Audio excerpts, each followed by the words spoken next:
Now to our series, To Americas, exposing problems you might not realize exist and highlighting people working to find solutions to those problems. Full contact sports can be tough on the body, and traumatic brain injuries are something that doctors all across the country are constantly researching in athletes. Yeah, but for wheelchair athletes, there's been a gap in that research for decades. Our Ryan Jenkins shows us how local doctors are working to make sure athletes with disabilities are not overlooked. Athletes who play full contact sports know that concussions are always a risk. That's why there's so much research done on the injury. But that research isn't always helpful to athletes in wheelchairs. Doctors here at the Spinal Injury Center at the VA hospital are working to change that. It makes me feel good on the inside to know, like, if something was to happen to me, that the research out there will help. Latoy Adams is a known champion among the para-athlete community. She has won dozens of medals competing while using a wheelchair because of her disability. When you play wheelchair basketball, you fall, you tip over. I play wheelchair football, and they go on the ground, they throw each other around, and no concussions yet. So I think that's a good thing. This Army veteran isn't afraid of a fall and loves the sportsmanship she experiences.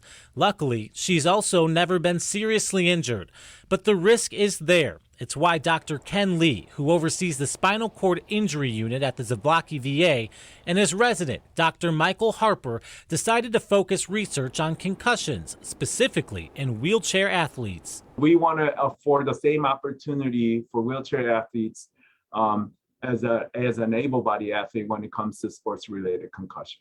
When an able-bodied athlete is hurt, a series of tests can be done to determine the extent of the injury. The research is there, and it's effective. But many don't realize this hasn't always been true for athletes in wheelchairs. When it comes to adaptive sports, many of these athletes have a baseline medical condition, a brain injury, a stroke, a spinal cord injury. So a lot of the baseline testings that the able-bodied concussion do, our guys are already positive, and it's part of their medical condition. So you can't use the same type of evaluation or the test that we use on able-bodied because they all will become positive. After calling upon nearly 24 experts over the course of 2 years, these researchers have published a book for everyone dealing with adaptive sports on how to deal with a concussion.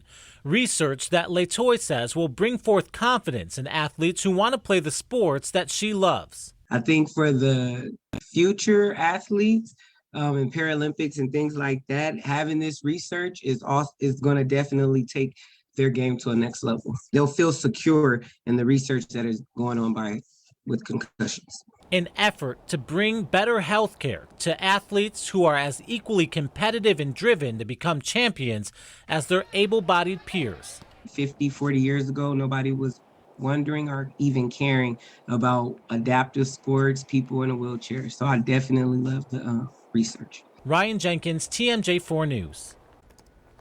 The book Concussion Management for Wheelchair Athletes is available through Springer Publishing. We've got a link up on our website. Just look for this story at tmj4.com/toamericas.